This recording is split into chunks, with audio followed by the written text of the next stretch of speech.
મિત્રો હવે આપણે આગળના પ્રશ્નની અંદર પહેલો બીજો પ્રશ્ન જોઈ ગયા. હવે ત્યારબાદ સ્વાધ્યાય 5.3 છે, એનો પ્રશ્ન નંબર 3 છે. સમાંતર શ્રેણીમાં અહીંયા મિત્રો જુદી જુદી સમાંતર શ્રેણીમાં અલગ અલગ પ્રકારની કિંમતો આપેલી છે અને અમુક ચોક્કસ કિંમતો શોધવાની છે. પહેલો પ્રશ્ન છે જેમાં a બરાબર 5, d બરાબર 3, an બરાબર 50 આપેલ હોય તો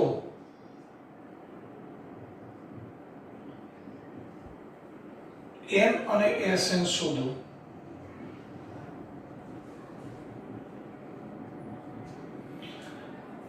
મિત્રો આમ જોવા જઈએ તો આ સ્વાધ્યાય 5.3 છે એનો બીજો પ્રશ્ન આપણે જોઈ ગયા, જેમાં સમાંતર શ્રેણીના પદો સરવાળા સ્વરૂપે આપેલા હતા. તેની પરથી આપણે a, d અને an આપણને મળી જતું હતું. છેલ્લું પદ આપણે an લેતા હતા અને ત્યારબાદ n અને sn શોધતા હતા. તો અહીંયા સમાંતર શ્રેણી નથી આપી, પરંતુ એના બદલે સમાંતર શ્રેણીનું પ્રથમ પદ, તફાવત અને અંતિમ પદ an આપેલું છે. તો એની મદદથી આપણે અહીંયા n અને sn શોધવાના છે. તો મિત્રો દાખલો એના જેવો જ થયો છે. તો આપણે a બરાબર 5, d બરાબર 3, an બરાબર 50 આપેલા છે. શોધવાનું છે n અને sn. તો એ મિત્રો an નું તમને યાદ હશે, a, d અને an હોય એટલે સૌથી પહેલા આપણે n શોધવો પડે. an ના સૂત્રની મદદથી a + n - 1 * d. an 50 છે, a 5, d છે 3. હવે 3 વડે ગુણાકાર કરીએ, 3n - 3, 5 - 3 બાદબાકી કરીએ એટલે 2 વધશે, 2 + 3n. હવે મિત્રો અમુક સ્ટેપ હું ડાયરેક્ટ લખી દઈશ એ તમે સમજી શકો. 2 ને બાદ કરીએ એટલે 48 વધે, 48 બરાબર 3n. 3 ને છેદમાં લઈ જઈએ તો 48/3 બરાબર n, માટે n બરાબર આપણને 16 મળ્યા. હવે n ની કિંમત આપણે sn ના સૂત્રમાં મૂકી દઈએ. આપણી પાસે અંતિમ પદ an છે એટલે આપણે sn નું નાનું સૂત્ર મૂકીશું, a + an.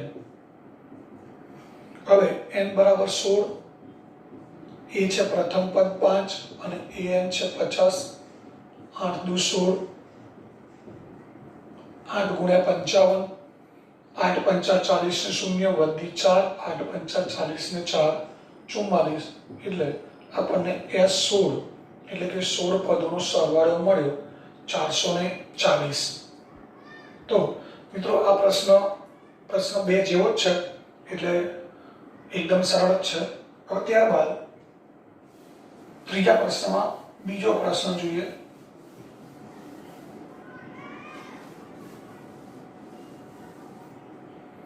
હવે એની રકમ છે a બરાબર 7,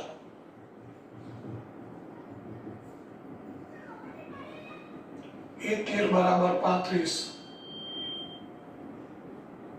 આપેલું હોય તો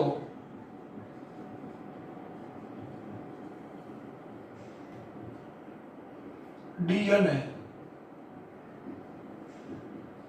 s13 શોધો. મિત્રો હવે પછીના જે દાખલા છે એ બધામાં સૂત્ર તો નવા કોઈ છે નહીં. આપણે જે સમજાવેલા છે એ જ સૂત્રનો ઉપયોગ કરવાનો છે, પરંતુ ધ્યાન એ રાખવાનું છે કે આપણને હવે અહીંયા સમાંતર શ્રેણી ઓછી આપેલી હશે, એ સિવાય જુદી જુદી કિંમતો આપેલી હશે, વિગતો આપેલી હશે.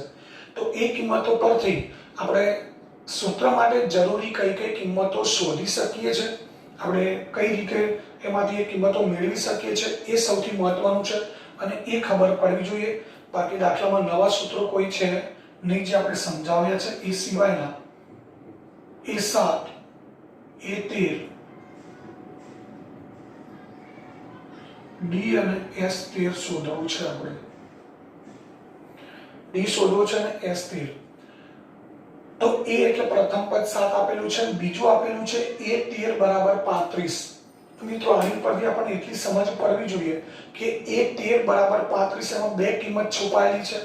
એક n ની કિંમત, એ n ના બદલે a13 છે એટલે n ની કિંમત છે અહીંયા 13 અને a13 એટલે બીજા શબ્દોમાં an પણ કહેવાય. 13મું પદ એટલે nમું પદ. તો an ની કિંમત પણ 35 છે. તો આની ઉપરથી આપણે બે કિંમત શોધતા આવડવી જોઈએ, જેમ કે n બરાબર 13 થશે, an બરાબર 35. તો આ બે કિંમતો આની અંદર રહેલી છે. હવે આપણી પાસે a છે, n બરાબર 13 છે, an 35 છે. તો an ના સૂત્રમાં ચાર કિંમતો આવે છે, an, a, d અને n. આ ચારમાંથી ત્રણ કિંમત હોય તો આપણે ચોથી કિંમત d શોધી શકીએ. એના માટે આપણે a13 નું સૂત્ર મૂકી દઈશું, a13 બરાબર 35. મિત્રો a13 એટલે અગાઉ તમને સમજાવેલું છે, 13મું પદ એટલે a પ્લસ 12d થાય બરાબર 35. જેમ કે આપણે 10મું પદ હોય તો a પ્લસ 9d લખીએ છીએ, 5મું પદ હોય તો a પ્લસ 4d લખીએ છીએ.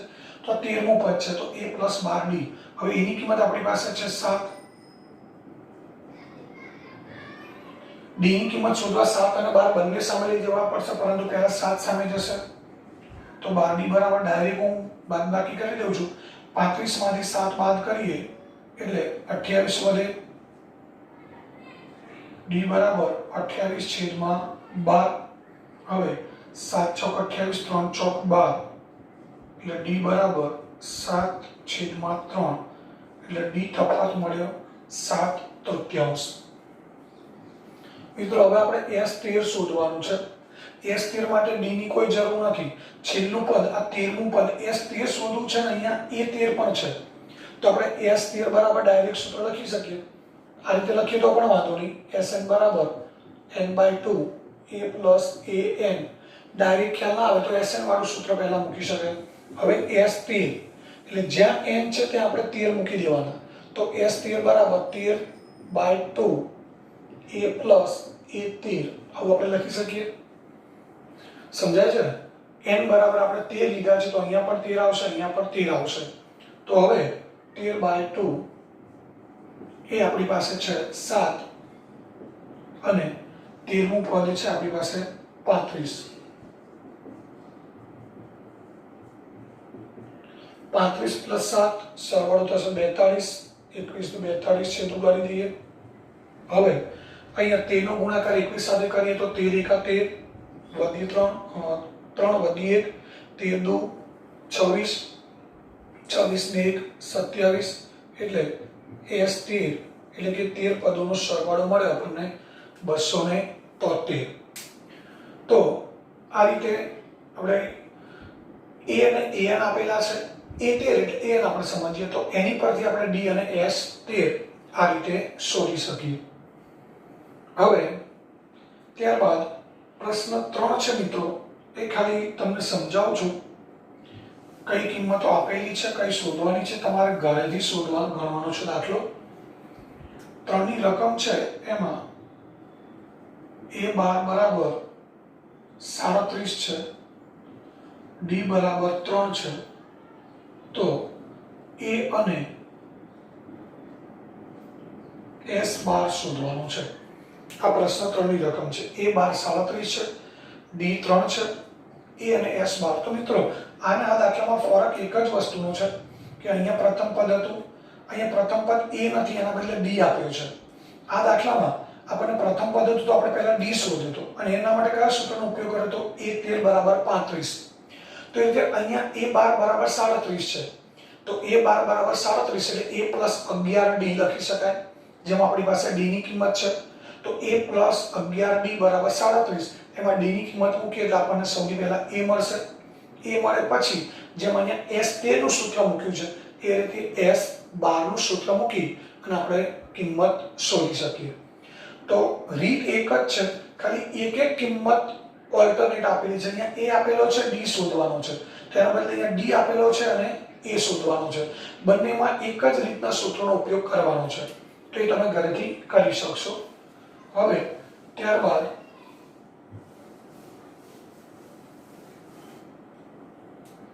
ચોથો દાખલો છે.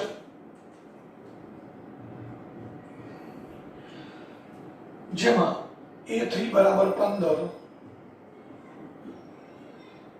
s10 બરાબર 125 આપેલો હોય તો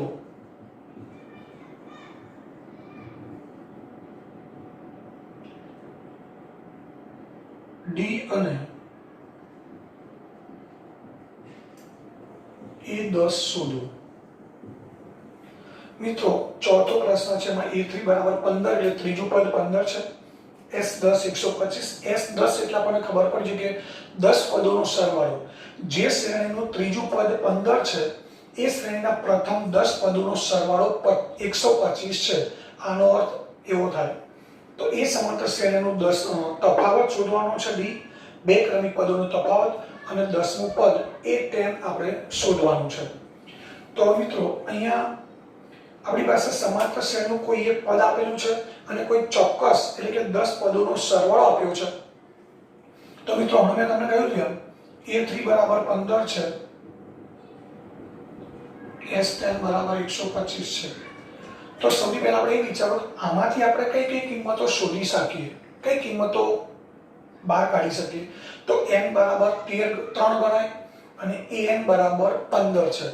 તો an નું જે સૂત્ર છે એ સૂત્રમાં ચાર કિંમતો હોય, a, d, n અને an. એમાંથી બે કિંમતો આપણને મળે છે. મિત્રો કઈ બે કિંમતો મળે છે? તો આ n 3 છે અને an 15 છે. બાકી રહી બે કિંમતો a અને d એ નથી આપણી પાસે. તો આ સૂત્રમાં n અને an ની કિંમતો મૂકીશું એટલે a અને d વાળું એક દ્વિચલ સુરેખ સમીકરણ મળશે. મિત્રો સમજો, n અને n ની કિંમત મૂકીએ તો a અને d ની કિંમત આપણી પાસે નથી, તો a અને d વાળું એક સમીકરણ મળશે જેને દ્વિચલ સુરેખ સમીકરણ કહેવાય. એ જ રીતે Sn નું સૂત્ર છે. Sn નું જે મોટું સૂત્ર છે એમાં ચાર કિંમતો આવે છે, Sn, n, a અને d. તો અહીંયા તમે n બરાબર 10 લઈ શકો, Sn બરાબર 125 લઈ શકો. તો આ સૂત્ર છે, આ કિંમત છે S10 બરાબર 125. એમાં પણ આપણને બે જ કિંમત મળે છે, એ પણ n અને Sn. તો અહીંયા પણ આપણી પાસે a અને d ની કિંમત નથી. તો Sn ના સૂત્રમાં n અને Sn ની કિંમત મૂકીએ એટલે a અને d વાળું એક બીજું સમીકરણ મળે. મિત્રો એ બંને સમીકરણને આપણે ઉકેલીએ એટલે આપણને d મળે અને a મળે. a અને d મળે પછી A10 એટલે આપણને ખબર છે a + 9d, a + 9d, જેમાં a અને d ની કિંમત આપણે એપ્લાય કરીએ એટલે આપણે A10 શોધી શકીએ. તો મિત્રો ખાસ સમજો, દાખલો ગણવાની શરૂઆત કરીએ પહેલા મેં કીધું એવું વિચારવાનું છે કે આપણને જે વિગત આપેલી છે, જે કિંમતો આપેલી છે એમાંથી આપણે કઈ કઈ કિંમતો શોધી કાઢીએ, કઈ કિંમતો શોધી શકાય અને જે કિંમતો મળે છે એના પછી શું કરવાનું. તો અહીંયા આપણે A3 બરાબર 15 છે, A3 બરાબર 15 એટલે આપણે લખી શકીએ a + 2d બરાબર 15. આ સમીકરણ 1 થયું. ત્યારબાદ S10, મિત્રો S10 નું ડાયરેક્ટ સૂત્ર લખીશું. S10 નું સૂત્ર છે n/2 2a + n - 1 * d. આમાં S10 અહીંયા n ની જગ્યાએ આપણે 10 મૂકીશું, અહીંયા પણ 10 મૂકી દઈએ. હવે બીજી બાબત ખાસ યાદ રાખવાની છે કે S10 આપણી પાસે 125 છે, તો અહીં આપણે 125 મૂકી દઈએ. 10 ભાગ્યા 2 એટલે 5, 2a + 10 - 1 એટલે 9d. હવે આ 5 ને આપણે 125 ના છેદમાં લઈ જઈએ, 125/5 બરાબર 2a + 9d. 125/5 એટલે 25 × 5 125 થાય મિત્રો, એટલે 2a + 9d બરાબર 25. આ સમીકરણ નંબર 2 થયું. મિત્રો મેં તમને અગાઉ કહ્યું તેમ કે A3 બરાબર 15, જેમાં આપણે n અને an ની કિંમત મૂકવી, a અને d ની કિંમત નથી એટલે a અને d વાળું એક સમીકરણ મળ્યું. એ જ વસ્તુ S10 બરાબર 125 માં થઈ, જેમાં n બરાબર 10 ને Sn બરાબર 125 મૂક્યા એટલે આપણને a અને d વાળું બીજું સમીકરણ મળ્યું. હવે આ બંને સમીકરણને આપણે ઉકેલવા છે, એટલે કે સમીકરણનો ઉકેલ એટલે શું? સમીકરણમાં a અને d એ આ સમીકરણ માટે ચલ ગણાય. જે સમાંતર શ્રેણી છે એના માટે પ્રથમ પદનો તફાવત ગણાય, પરંતુ જ્યારે આપણે આને સમીકરણ તરીકે લઈએ ત્યારે a અને d એ બંને સમીકરણ માટે ચલ ગણાય. તો હવે આનો ઉકેલ કેવી રીતે શોધવો એ મિત્રો આપણે પ્રકરણ 3 ની અંદર આવે છે. અગાઉ પણ એક દાખલો આવી ગયેલો છે, એમાં તમને સમજાવ્યું કે બે ચલવાળા બે સમીકરણ હોય તો એમના ઉકેલ શોધવાની 4 રીતો છે. એમાં સહેલામાં સહેલી રીત છે લોપની રીત. અને લોપની રીતમાં મેં તમને સમજાવ્યું કે આપણે a નો અથવા તો d નો બંનેમાંથી લોપ કરી શકીએ. લોપ એટલે દૂર કરવાનું. બંને સમીકરણમાંથી a ને દૂર કરો અથવા તો d ને દૂર કરો. પણ દૂર ક્યારે થાય? તો જે ચલને દૂર કરવો છે એના સહગુણકો સરખા હોવા જોઈએ. ન હોય તો આપણે સરખા કરવા પડે.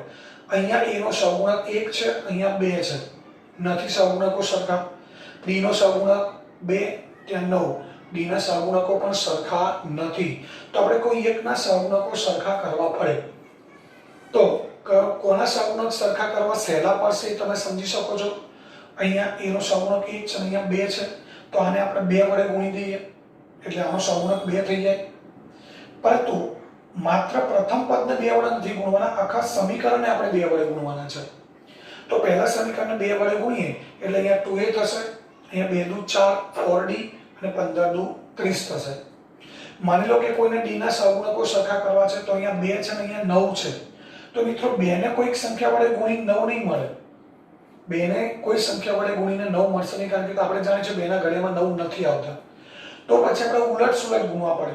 અહીંયા 2 છે તો આને 9 વડે ગુણવા પડે એટલે 9 દુ 18 થાય, અને 9 છે ત્યાં 2 વડે ગુણવા પડે એટલે ત્યાં પણ 9 દુ 18 થાય. પરંતુ એના કરતા a ના સહગુણકો સમાન સરખા કરવા સહેલા પડશે. એટલે આપણે ફરી એકવાર સમીકરણ 1 છે એને આપણે 2 વડે ગુણવાના છે. તો એ લખવું પડે સમીકરણ 1 ને 2 વડે ગુણીને. મિત્રો કયા સમીકરણને કેટલા વડે ગુણવાના એ નક્કી કર્યા પછી બીજી અગત્યની બાબત કે બંને સમીકરણનો સરવાળો કરવો પડે અથવા બાદબાકી કરવી પડે. ક્યારે સરવાળો થાય ક્યારે બાદબાકી થાય એ સમજી લઈએ. તો અહીંયા જેના સહગુણકો સરખા કરવા છે આપણે a ના સહગુણક સરખા કરવા છે. તો અહીંયા a વાળું પદ પ્લસ છે, ધન છે, અહીંયા પણ a વાળું પદ ધન છે. તો અહીંયા 2a થશે અને અહીંયા પણ 2a થશે. 2a બંને પ્લસ હોય તો એ ક્યારેય ઉડી શકે નહીં.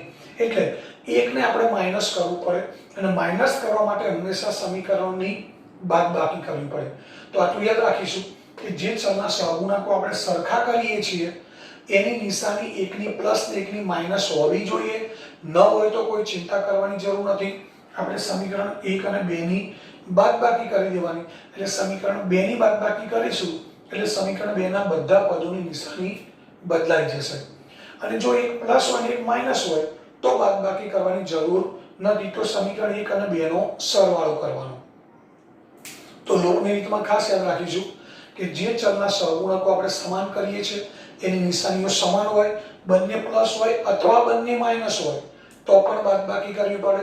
પરંતુ એક પ્લસ અને એક માઈનસ હોય તો આપણે સરવાળો કરી શકીએ. તો અહીંયા a વાળા બંને પદો પ્લસ છે, તો સમીકરણ 1 ને 2 વડે ગુણી 1 અને 2 નો 2 ની બાદબાકી કરતા તો પહેલું સમીકરણ છે 2 વડે ગુણી દઈએ. મિત્રો ફરી એકવાર ધ્યાન દોરું છું, માત્ર પ્રથમ પદને નથી ગુણવાના, આખા સમીકરણને 2 વડે ગુણવાના છે. તો 2a + 4d = 15 દુ 30. બીજું સમીકરણ એમને મૂકી દઈશું આપણે.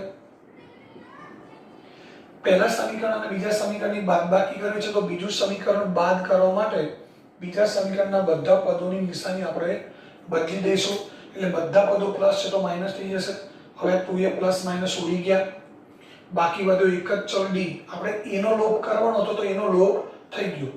4d - 9d એટલે -5d, 30 - 25 એટલે 5, તો d = 5/-5 એટલે d = -1 મળે. તો આ રીતે આપણને a અને d વાળા બે સમીકરણ મળ્યા અને બંને સમીકરણો આપણે લોપની રીતે ઉકેલ શોધ્યો એટલે પહેલા d મળ્યો. હવે a d ની કિંમત સમીકરણ 1 અથવા 2 જે આપણને સરળ સહેલું લાગતું હોય એમાં મૂકી દઈએ એટલે આપણને a ની કિંમત મળે. તો d = -1 ને સમીકરણ 1 સહેલું છે એટલે આપણે એમાં જ મૂકવાનો આગ્રહ રાખીશું. d = -1 ને સમીકરણ 1 માં મૂકીએ તો a + 2d, d ની જગ્યાએ -1 મૂકી દઈએ, અહીંયા છે 15, plus minus minus a = 15 + 2 a = 17. તો અહીંયા આપણને પ્રથમ પદ મળ્યું a = 17. મિત્રો જો ડી અને એસ એ tan આપણે શોધવાનું છે. હવે એ tan એટલે 10મું પદ અને એ tan એટલે આપણે ડાયરેક્ટ લખી શકીએ a + 9d. હવે a ની કિંમત આપણી પાસે છે 17, d ની કિંમત છે -1 સોરી d ની કિંમત છે -1. તો હવે 17 - 9 9 ગુણ્યા -1 -9 17 - 9 એટલે જવાબ મળશે આપણને 8. તો અહીંયા આપણને 10મું પદ મળે છે 8 એટલે એ tan મળે આપણને 8. તો આ રીતે અહીંયા આ પ્રશ્ન 3 છે એનો ચોથો પ્રશ્ન અહીંયા પૂરો થયો. તો મિત્રો આ દાખલાઓ છે. હવે પછીના પ્રશ્ન 3ના મોટાભાગના દાખલાઓ એવા છે કે જેમાં આપણે સીધું સૂત્ર મૂકી અને દાખલા ગણી શકીશું નહીં. એટલે આપણને જે વિગતો આપેલી છે એમાંથી આપણે કઈ કઈ કિંમતો શોધી શકીએ છીએ અને એનો ઉપયોગ કરી બાકીની કિંમતો કેવી રીતે શોધવી એ ખાસ સમજી વિચારી અને પછી આ દાખલા ગણવાના છે. આ દાખલા છે એ શક્ય હોય તો 2 વખત વિડીયો જુઓ, 3 વખત જુઓ, એનું પુનરાવર્તન કરો અને બરાબર સમજણ પડે પછી એને જાતે વિડીયોમાંથી સીધો મિત્રો ઉતારો મારવાનો નથી, જાતે પણ ગણવાનો પ્રયત્ન કરો. ક્યાંક ભૂલ પડે તો ફરી વિડીયો તમે જોઈ શકો છો, પરંતુ સીધો જોઈને ઉતારો મારવાનો પ્રયત્ન ન કરતા.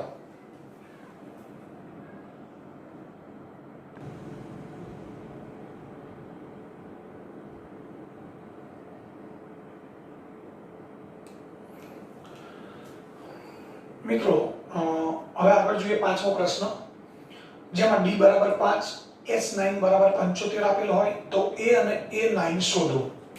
હવે અહીંયા d = 5 છે, s9 = 75, a અને a9 શોધવા છે. તો ફરી એકવાર મિત્રો આપણે યાદ કરીએ, d 5 છે, s9 એટલે n = 9 છે અને 75 એ s9 એટલે sn જ સમજવાનું આપણે, s9 એટલે sn. તો આપણી પાસે d ની કિંમત છે, n છે 9 અને sn છે 75. તો sn ના સૂત્રમાં a, d, sn અને n ચાર કિંમતો આવે, એમાંથી 3 કિંમતો આપણી પાસે છે. તો ચોથી કિંમત એ આપણે સરળતાથી શોધી શકીએ. એ મળી ગયા પછી a9 શોધવા છે. તો મિત્રો a9 એટલે આપણે ડાયરેક્ટ લખીએ છીએ a + 8d, જેમાં a અને d ની જરૂર પડે. તો d તો આપણી પાસે છે, sn નું સૂત્ર મૂકીને આપણે પહેલા a શોધી કાઢીએ છીએ. a મળી ગયા પછી a9 પણ શોધી શકાય. તો આપણે સૌથી પહેલા sn નું સૂત્ર મૂકીશું, n/2 2a + n - 1 * d. હવે s9 છે એટલે જ્યાં n છે ત્યાં આપણે 9 મૂકવા પડશે. a શોધવાનું છે, n9 અને d આપણને આપેલો છે 5. s9 છે મિત્રો 75, 9/2 અહીં ભાગાકાર કરીને પોઈન્ટમાં કિંમત મૂકવાની કોઈ જરૂર નથી. 2a 9 - 1 એટલે 8, 8 × 5 = 40. સાદુરૂપમાં આપણે થોડુંક ધ્યાન રાખીશું. આ છેદમાં 2 છે એને ત્યાં સુધી આપણે નીચે રહેવા દઈશું કે આનું સાદુરૂપ અપાઈ ગયા પછી જોવાનું કે અંદરના 2 પદો છે એમાંથી કોઈ સંખ્યા કોમન નીકળે એમ છે. તો અહીંયાથી આપણે 2 કોમન કાઢી શકીએ છીએ. 2 કોમન લઈ લઈએ તો a + 20 વધે. હવે આ 2 કેન્સલ થઈ ગયા. હવે આ બંને કેન્સલ થઈ ગયા તો હવે બાકી બાજુ 75 બરાબર 9 કૌંસમાં a + 20. તો હવે આપણે a ની કિંમત શોધવા માટે 9 અને 20 બંને આ બાજુ લાવવા પડે. તો પહેલા 9 છે ગુણાકારમાં છે, ભાગાકારમાં જશે. 75 / 9, 25 * 75, 3 * 9 એટલે બાકી વધશે 25 / 3. 20 ને આ બાજુ લાવીએ. હવે અહીંયા આપણે બાદબાકી કરવા માટે 3 લસા લેવો પડશે. 25 એમને એમ રહેશે અને 3 ને ગુણીએ એટલે 20 * 60. હવે અહીંયા 25 માંથી 60 બાદ કરીએ તો -35/3. આ મિત્રો આપણા માટે પ્રથમ પદ થયું. એ બરાબર -35/3. હવે આપણે a9 શોધવું છે. a9 બરાબર a + 8d. તો અહીંયા A9 શોધવું છે એ છે આપણે માટે -35/3 અને ડી આપણને આપેલો છે 5 8 5 40. અહીંયા પણ લસા લેવો પડશે 3 -35 એમને આવશે અને 40 ને આપણે 3 વડે ગુણીએ એટલે 120 થાય. 120 માંથી 35 બાદ કરીએ એટલે 85 વધે અને 85/3 આ મિત્રો આપણા માટે 9મું પદ થયું. એટલે A9 બરાબર 85/3.